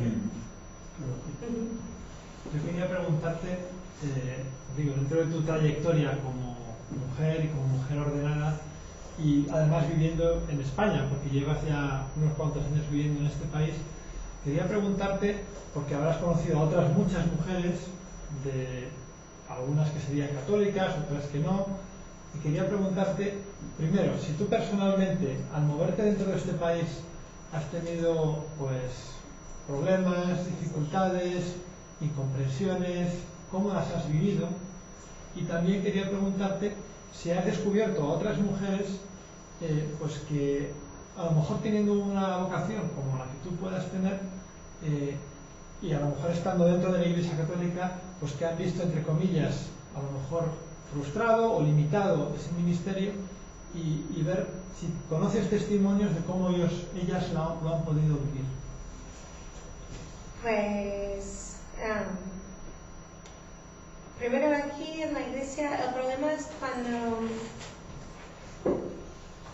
siempre las mujeres han dado mucho en las iglesias y han suplido carencias, se han organizado bien para atender a los necesitados, cosas así. Entonces cuando una mujer entra en el papel tradicionalmente reservado para el hombre, luego se plantea, ¿hace falta un grupo especial de mujeres? Si las mujeres pueden hacer todo lo que pueden hacer los hombres, se debería integrar ese grupo, se debería llamarlo de otra manera, de diaconía, de esto, lo otro, tal. Y un problema que hemos tenido es que luego puede acabar perdiendo su relevancia ese grupo, y ese grupo deja de reunirse, y esas cosas tan importantes que han hecho las mujeres tradicionalmente se dejan de hacer. Entonces eso es un problema. También cambia, porque cuando tienes mujeres que no trabajan fuera del hogar, muchas veces tienen más disponibilidad, ¿no?, para asistir a los sitios, para organizarse, pero cuando las mujeres están viviendo pues en el mundo laboral y luego con la familia, hay menos disponibilidad en general. Entonces eso puede ser una dificultad. Las mujeres en mi comunidad, todo muy bien, y las mujeres de fuera, yo he visto en la Iglesia Católica mucha gente que justifica que la Iglesia Católica es así, ya está, y bueno, primero el celibato, a lo mejor luego llegamos a la mujer y guay, ni nos hables de LGBT, porque eso ya, o sea, ni siquiera dejamos a un cura casarse. Y es una pena que, aunque sí que parece ser que cuando una cosa empieza a cambiar, las otras cambian más rápidamente, ¿no? O sea, esa es la esperanza. Pero mucha justificación. Y conocí la primera monja que conocí en mi vida fue aquí, en España, y llevaba vaqueros y fumaba, y trabajaba en Vallecas con los pobres, y me recibió y me enseñó, me instruyó y tal. Y ella me dijo que se había hecho monja porque quería conocer el mundo, porque creía en la utopía, quería cambiar el mundo, y no tanto por vocación religiosa, sino por vocación de servir. Y sí que he leído que las religiosas tradicionalmente no tener que casarte te liberaba para poder seguir tu vocación sin... O sea, la madre de mi madre fue a la universidad, quería ser misionera, pero se casó y empezaron a llegar los hijos, llegaron 9 y nunca volvió al mundo laboral ni se fue a trabajar de misionera hasta luego. Entonces ser religiosa pues se liberaba de eso. Esta luego salió, o sea, dejó de ser monja. Y otra compañera de la facultad aquí también, que había sido religiosa y se quejaba de que no podía seguir su vocación, sino que tenía que seguir la vocación que la comunidad le dictaba. Entonces ella sentía que quería hacer una cosa, pero decían, no, nos hacen falta profesoras de niños pequeños, así que tú ahí. Y entonces al final también salió, pero no conocí. Sí, eso realmente son las experiencias. O sea, sí que conoces a gente que tú eres qué, o sea, no entienden, ni pastora, pero pastora de ovejas, o sacerdotisa, televangelista, porque están intentando juntar eso los sacerdotes con lo que han visto en la tele de Estados Unidos y se hacen un lío. Y eso, pero luego sí que en las iglesias tenemos gente que ha venido a nuestras iglesias por otra comprensión, leyendo la Biblia, y que han abrazado mucho a la mujer. Una pregunta que yo tenía, que siempre me pregunto con las protestantes, porque como decía, para nosotros es Cristo, entonces no tenemos el papel de María, sino más bien históricamente, que fue la mujer de Jesús, que muy venerada, que muy bien, pero no rezamos a María, no juega un papel en nuestra fe, en nuestra vivencia de fe, aunque en la historia de la salvación sí. Si las mujeres echan de menos a ese papel femenino, Pero yo creo que como vemos a Jesús como un ser humano y Dios que nos comprende a todos, al final la gente no necesita ese encasillamiento de género en su fe. Pero eso me parecía curioso, porque decía, a ver si las católicas me dicen, pero no sé. Eso es lo que puedo decir, ojalá que tuviese más experiencias así. Para mí me he enfrentado más a la increencia aquí en España, porque son una sociedad mucho más secularizada que Estados Unidos. Entonces, no hay mucha gente que quiere hablar contigo de la fe en el día a día. Entonces, va gente por la calle, ¿no? De ustedes preguntando a la gente, ¿tú crees que para ti qué es la Biblia, por ejemplo? ¿Es un mito? Es que el otro día me paró un señor y me preguntó, ¿para ti qué es la Biblia? ¿Es la palabra de Dios? ¿Son mitos? Y había otra opción. Y yo dije, yo llevo prisa, pero sí que así. Ya, es lo que suelo decir yo. Como lo que me dan y voy porque claro, estamos aquí. Sí, hay gente que hace eso, ¿no? Que se acerca y... Pero es que como hay tantas variedades y tal... Sí. Los que más suelen esconderte por la calle tal vez sean los testigos de Jehová o sí, los mormones que tienen una cuota diaria que tienen que cumplir y poder decir... Sí, nosotros no hacemos eso tanto. Hay muchas formas de ser cristiano. Cada uno tenemos que encontrar la nuestra. Ni los católicos son todos iguales. Ni vamos todos detrás de lo que diga el cura. El cura es que hay muchos curas y cada uno tiene su personalidad y su forma de interpretarlo. En el fondo no hay más que cristianos que buscan a Cristo en diferentes caminos. Y en eso todos somos hermanos. Eso sí que quería puntualizarlo. Por el bautismo todos hemos asumido a Cristo. Y formamos parte de su cuerpo, de su identidad incluso, somos miembros de su cuerpo, hombres y mujeres. Entonces es absurdo distinguir si Jesús ordenó a mujeres, están ordenadas desde el bautismo, que habéis asumido a Jesús en plenitud, la habitación y Él nos ha asumido a todos nosotros. Entonces eso de que Jesús no ordenó a mujeres, ni a checoslovacos, ni a negros, ni a españoles seguramente. Ordenó a personas. Si es que Jesús ordenó, que eso es otra cosa. Sí, es otra cosa. Sí. Entonces hay una humanidad asumida por Dios, y luego también lo del pecadito de Adán y Eva, lo de la dichosa manzana. El pecado es el mío. Adán y Eva no podían existir. Son personajes simbólicos. Yo sí he existido, yo sí tengo mi pecado, yo me tengo que presentar ante Dios con ese pecado. Es decir, delante de Jesús asume mi pecado, dame tu redención. Ese es el cristianismo. Pero ni ese de los curas clasicones, ni ese de la clerical, porque el cristianismo y el catolicismo era tendencia a confundir iglesia con clero. Pero la iglesia somos los bautizados, protestantes, ortodoxos, católicos incluso, y todo esto. Y luego además hay que leer la Biblia según un espíritu.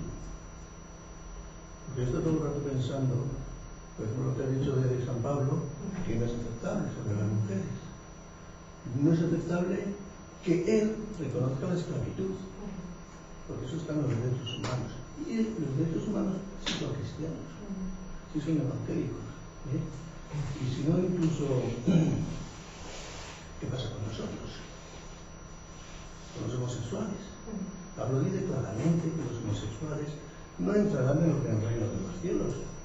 En Corintios lo dice. Eso se puede asumir.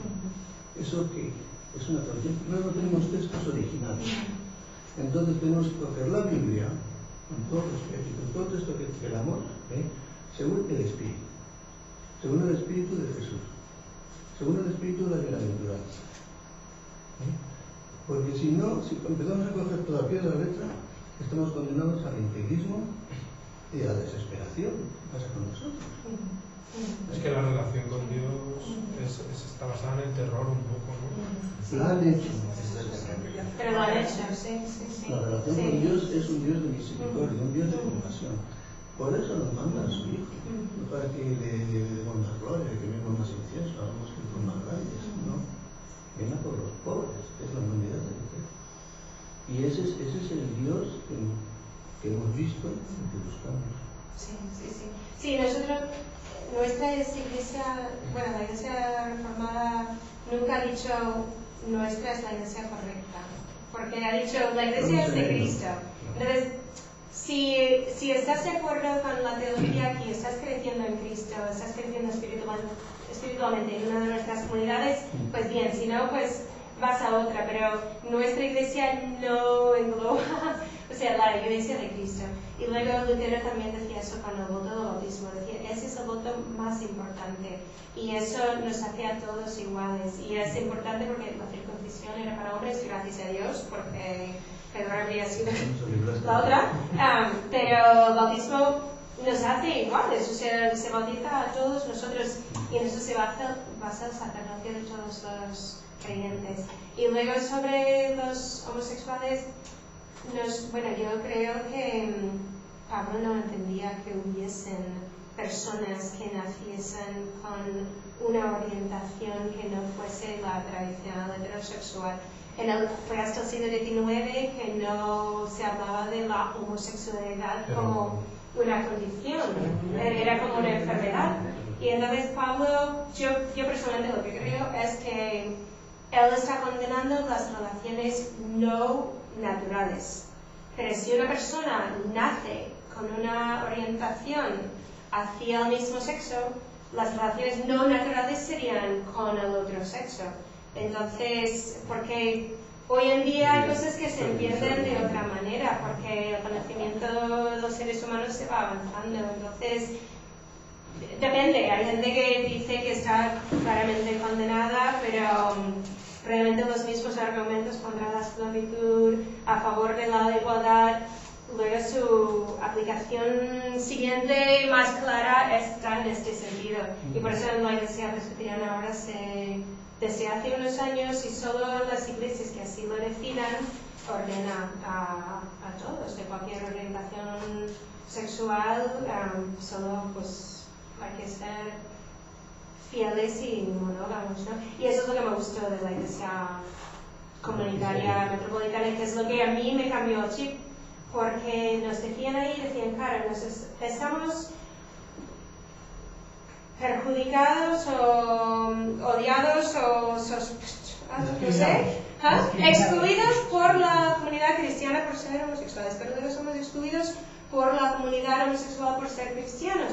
Y luego también decían, claro, estas iglesias que nos condenan, nos están diciendo que estamos condenados ya, vamos al infierno. Entonces, si vas al infierno, haz lo que quieras, porque ya vas al infierno. Entonces, había una promiscuidad, unos comportamientos horribles. Entonces, esta iglesia decía, mira, nosotros creemos que todo el mundo está llamado a la fidelidad y a la monogamia.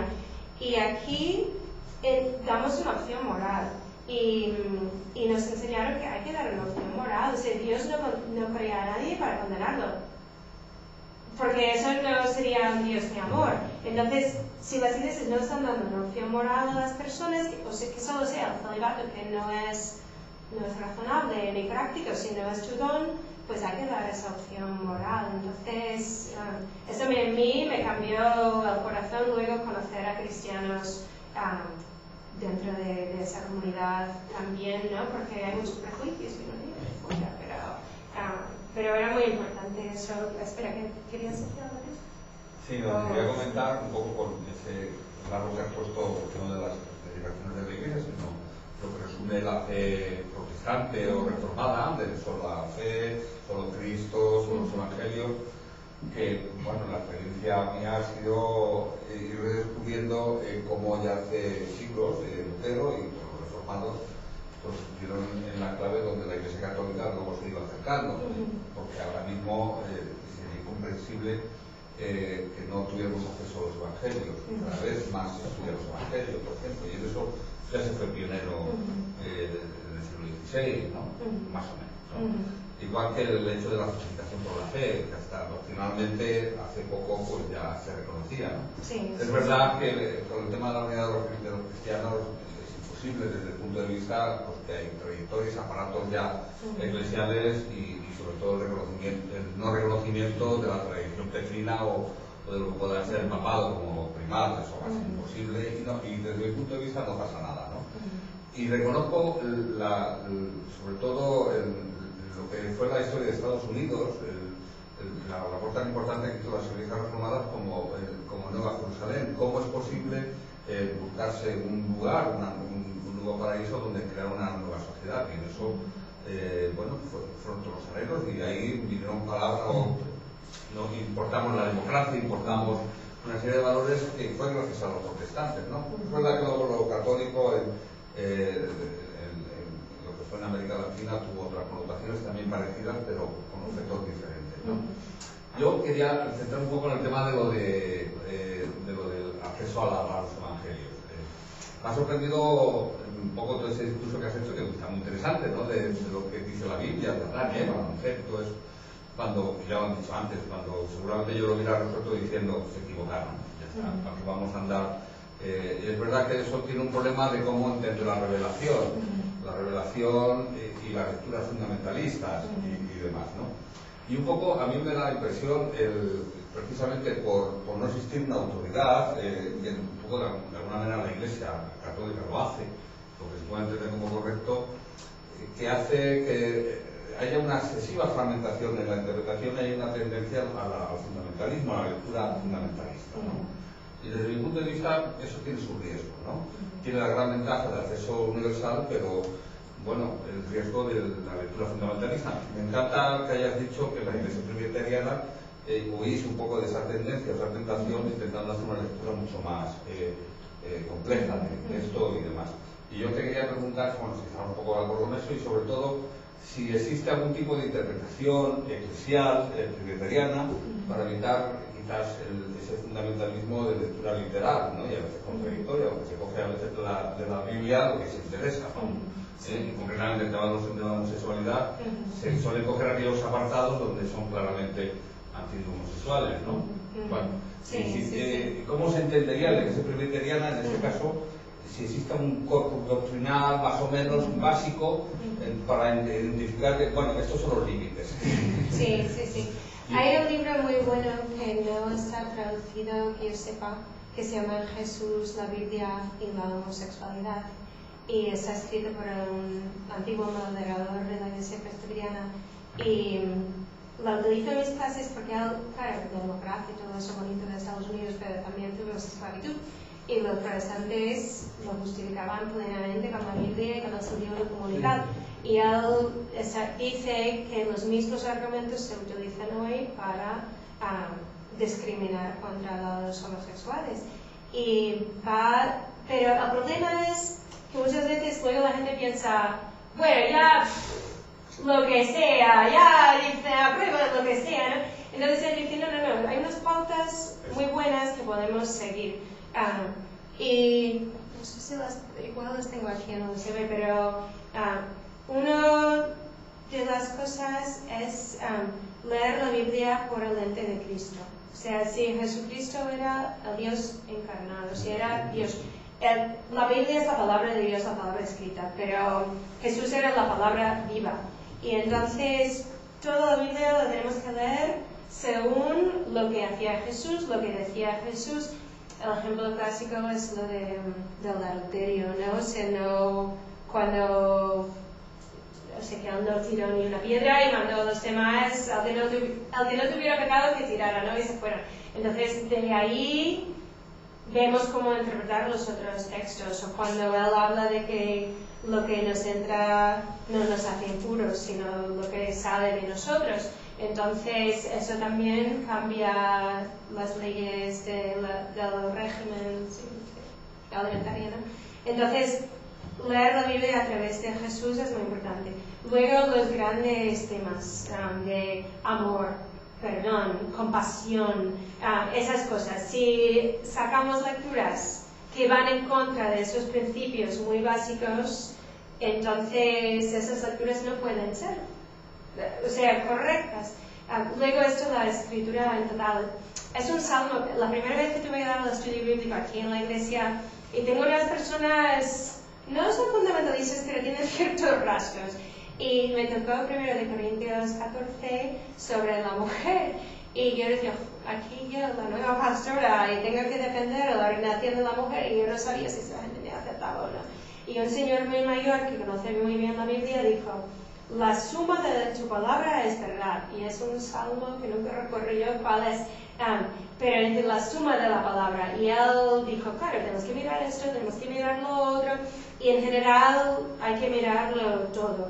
Y luego también el consenso de la Iglesia, porque precisamente sí es un gran peligro para los protestantes, o sea, en cuanto que ya se diga, para nosotros la reforma fue, ¡wow! Glorioso, que bien, por fin, libres de esos católicos que hacían todo mal, ¿no? Pero luego llegué a comillas y me di cuenta que los católicos decían, eso fue muy doloroso, que la Iglesia se dividiera, y fue entonces que yo empecé a darme cuenta, también es verdad, sí que es triste que eso tuviese que pasar. Y luego es como el árbol ese, del mismo tronco, pero empezamos aquí, pero luego ya con el tiempo vamos siendo distintos y es muy difícil volver. ¿Dónde iba con eso? Sí, que el consenso de la Iglesia es importante, entonces sí que es verdad que a veces hay que romper con la tradición por seguir la justicia, pero no hay que hacerlo a la ligera. Entonces nosotros, como somos de Alabama, en los Apalaches, en el norte, hay cristianos que se reúnen y en vez de celebrar la Eucaristía, supongo que la celebrarán también, pero lo que hacen todos los domingos es sacar serpientes venenosas, culebras, y toman veneno y tal, porque hay un versículo en Marcos que dice, y podrán levantar serpientes, y ellos han dado una importancia a esos versículos que lo hacen todos los domingos, y o sea, esas iglesias tendrían que mirar, las otras iglesias cristianas de todos los siglos han hecho eso, no, pues a lo mejor no es tan importante, y eso puede pasar, que la gente puede elegir, o yo puedo estar en casa y leer algo. Yo recuerdo que uno fue a nuestra iglesia una vez porque era una clase dada por laicos y dijo, yo he estado leyendo el bautismo de Jesús y yo creo que fue en el momento que extendió la paloma sobre Jesús es cuando él se divinizó. Pues eso fue una herejía de los primeros tiempos que fue descartado, pero claro, cualquiera en su casa, entonces es importante llevar las interpretaciones a la comunidad, ver qué es lo que han dicho en siglos pasados, fuentes así en que podemos confiar y para que no procedemos pasos malos, y por eso estos temas pues hay que estudiarlos mucho y hay que orar mucho y hay que mirar mucho, pero luego tener valentía, pero sí hay peligros y sí. Es que no me han dejado, no me han dejado, pero los tres y lo mío es muy cortito. Sí, es verdad que tenía la mano levantada. Es muy cortito. Sí. Sí conozco, aparte de ti, alguna pastora más que por su condición de mujer, o no, pero bueno, al tener a los hijos, el trabajo y no sé qué, la vocación la dejan como a un lado, el ejercicio del ministerio lo dejan a un lado para dejar. No, y en cambio no conozco a ningún pastor, a ningún obispo que teniendo hijos hayan dejado el ministerio para estar con sus familias. ¿Tú conoces algo o no? Porque es algo que me chirría, con la expresión, ¿no? Y me conozco hombres que han dejado de ejercer un tiempo, pero desconozco los motivos. Pero sí que es verdad que en general hombres que hayan dejado la carrera para atender a los hijos son una minoría limitada, mujeres somos mucho más, y es algo que yo no entendía antes y veía compañeras del seminario que y yo no lo entendía, y decía, están abandonando y esto está fatal, ¿cómo puede ser? Y tal, así que lo ves en su propia carne, pero sí que Ruiz, que es la pastora de mi iglesia ahora, Y cuando yo llegué a España, ella no asistía a la formación pastoral, no iba a las reuniones, tal, con los niños. Ahora que los niños son mayores, ahí está ella, por fin, son realidades que es una pena. Y eso, por eso digo, si la situación fuese otra, ojalá que yo no hubiese tomado esa decisión ahora mismo. Y ojalá que mi marido tomase esa decisión. Que no es una crítica personal, sí. quiero decir, que Sí, da igual sí, protestantes sí. que católicos, Sí, que hacen, sí, que seguimos ajá. igual. Sí. Muy bien. Lo mismo, Pues queríamos primero agradecerte muy cordialmente el que hayas querido estar esta tarde con nosotros. Queremos Gracias a vosotros un detalle minúsculo que es un pin de nuestra asociación para que lo lleves de recuerdo. Y nada, pues el aplauso de todos.